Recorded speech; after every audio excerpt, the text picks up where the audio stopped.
When people hear that this country has the highest divorce rate in the world, they usually assume chaos, broken families, or the collapse of traditional values. But what actually happens here is far more surprising and far more unsettling for outsiders, because in this country, many women don't even live with their husbands after marriage. Marriage here does not automatically mean moving in together. For many women, getting married does not mean leaving their home, their family, or their independence behind.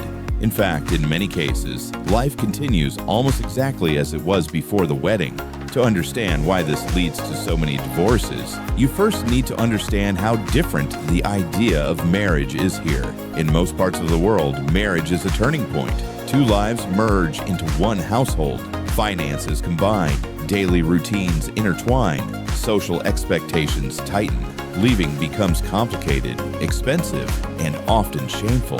But in this country, marriage is closer to a social agreement than a permanent merger. Many women continue living with their parents or extended family after marriage. Some live separately by choice. Others live apart because work, family structure, or tradition makes cohabitation unnecessary. The emotional bond exists, but the physical and economic dependence does not. And that changes everything. Because when you don't rely on your husband for housing, survival, or social legitimacy, marriage stops being a trap and becomes a choice. Women here are financially independent at levels that surprise many outsiders. Employment among women is common. Managing personal income is normal. Financial autonomy is not something that begins after divorce. It exists before marriage even starts.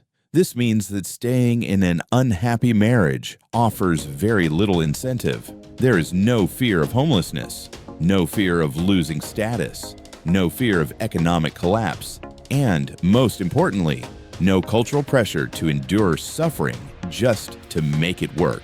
Divorce here is not a personal failure. It is not a public humiliation. It is not a scar that follows a woman for life. It is simply an outcome. Many women marry young, divorce young, and remarry later, sometimes more than once. Each marriage is treated as a chapter, not a lifetime sentence. From the outside, this shocks people. They ask, why get married at all if it ends so easily? But that question reveals a deeper assumption, that marriage must be permanent to be meaningful. In this culture, permanence is not what gives marriage value. Choice does. The ability to leave freely is what makes staying meaningful. Because when a woman remains married here, it is rarely because she has no alternative. It is because the relationship still adds something to her life. This also explains why many marriages end quickly. When couples do not live together, incompatibilities surface fast. Without the pressure to endure, small problems are not buried for years. They are addressed, or the relationship ends. There is no long buildup of resentment, no decade of silent unhappiness, no obligation to stay for appearances. The result is a high divorce rate, but not necessarily broken lives. In fact, many women describe divorce here as emotionally neutral, sometimes even relieving. Life continues. Social circles remain intact. New relationships are not forbidden or frowned upon. A divorced woman is not seen as damaged goods. She is simply experienced. This is where the real discomfort begins for outsiders, because this system quietly exposes a truth that many societies avoid.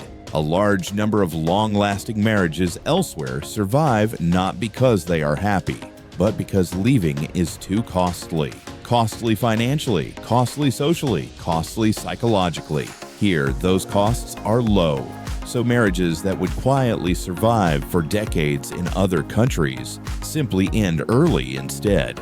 The divorce statistics explode, but the suffering does not.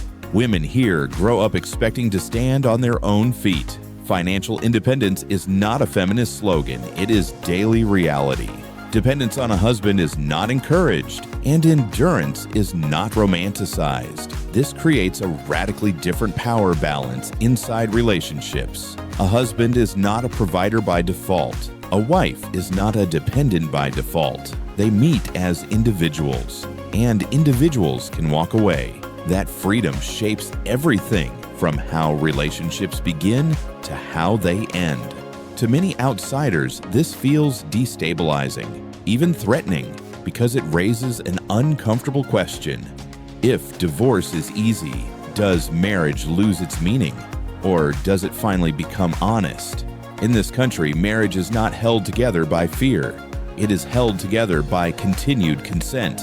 And when consent disappears, so does the marriage. The high divorce rate is not a sign of moral collapse. It is a mirror reflecting how different societies handle freedom, dependence, and choice. What looks like